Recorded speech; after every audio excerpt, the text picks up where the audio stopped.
बेचारा राजकुमार मारे चिंता के परेशान था। वह सोचने लगा, यह बड़ा विचित्र नगर है, मेरा एक भी मित्र वापस नहीं आया। ऐसे नगर में न रहना ही अच्छा। वह दौड़ता हुआ वहाँ से निकला और दूसरे गांव के पास पहुँचा। रास्ते में उसे एक किसान मिला जो सिर पर रोटी की पोटली रखे अपने घर लौट रहा था। किसान ने उसे अपने साथ ले लिया और भोजन के लिए अपने घर ले गया। किसान के घर पहुंचने के बाद राजकुमार ने देखा कि किसान की हालत बड़ी खराब है। किसान ने उसे अच्छी तरह नहलाया और कहा, मैं गांव का मुखिया था, रोज 3 करोड़ लोगों को दान देता था, पर अब कौड़ी कौड़ी के लिए मुहताज हूँ। राजकुमार बड़ा भूखा था। उसने जो रूखी सूखी रोटी मिली वह खा ली।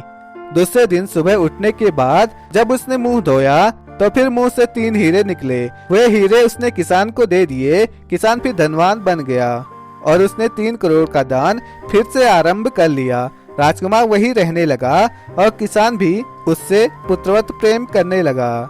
किसान के खेत में काम करने वाली एक औरत से यह सुख नहीं देखा गया।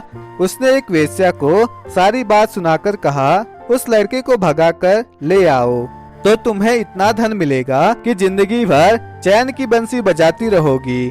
अब वेश्या ने एक किसान औरत का रूप रख लिया और किसान के घर जाकर कहा, मैं इसकी माँ हूँ, यह दुलारा मेरी आँखों का तारा है, मैं इसके बिना कैसे जी सकूंगी, इसे मेरे साथ भेज दो।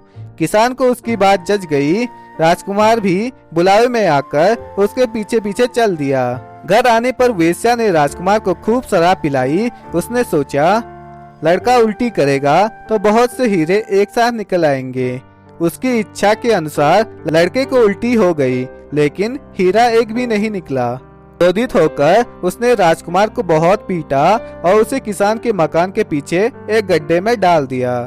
राजकुमार बेहोश हो गया था।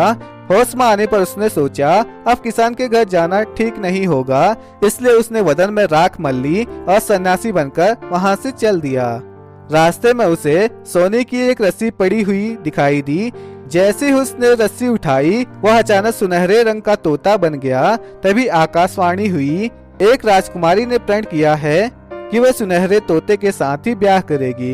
अब तोता मुक्त रूप से आसमान में उड़ता हुआ देश देश की सैर करने लगा। होते होते एक दिन वह उसी राजमहल के पास पहुंचा जहां की राजकुमारी दिन रात सुनहरे तोते की राह देख रही थी और दिन ब दिन दुबली होती जा रही थी। उसने राजा से कहा, मैं सुनहरे तोते के साथ ही ब्याह करूंगी। राजा को बड़ा दुख हुआ कि ऐसी सुंदर राजकुमारी एक तोते के साथ ब्याह करेगी, पर उसकी एक न चली। आखिर सुनहरे तोते के साथ राजकुमारी का ब्याह हो गया। ब्याह होते ही तोता सुंदर राजकुमार बन गया। यह देखकर राजा खुशी से झूम उठा। उसने अपनी पुत्री को अपार संपत्ति, नौकर चाकर, घोड़े और हाथी भेंट स्वरूप दिए। आधा राज्य भी दे दिया। नए राजा रानी अपने घर जाने निकले। राजा पहले गांव के मुखिया किसान से मिलने गया जो फिर गरीब बन गया था। राजा ने उसे काफी संपत्ति दी, जिससे उसका 3 करोड़ का दान कार्य फिर से चालू हो गया।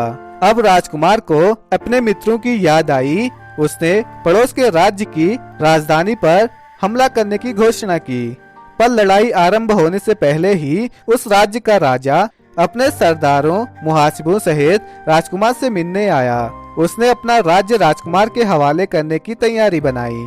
राजा की आवाज से राजकुमार ने उसे पहचान लिया और उससे कहा, क्यों मित्र, तुमने मुझे पहचाना नहीं? दोनों ने एक दूसरे को पहचाना तो दोनों की खुशी का ठिकाना नहीं रहा। अब दोनों ने मिलकर अपने साथी किसान के पुत्र को खोजना आरंभ किया। राजकुमार को यह बात खलने लगी कि उसके खातिर मित्र को कारावास भुगतना पड़ा। जब सब कैदियों को रिहा किया गया तो उनमें किसान का लड़का मिल गया। राजकुमार ने उसका आलिंगन किया और अपना परिचय दिया। किसान का लड़का खुशी से उछल पड़ा। सब फिर से इकट्ठे हो गए। इसके बाद सबने अपनी अपनी संपत्ति एकत्र की और उसके 4 बराबर हिस्से किए। सबको एक एक हिस्सा दे दिया गया। सब अपने गांव वापस आ गए। माता पिता से मिले। गांव भर में खुशी की लहर दौड़ गई। सबके दिन सुख से बीतने लगे।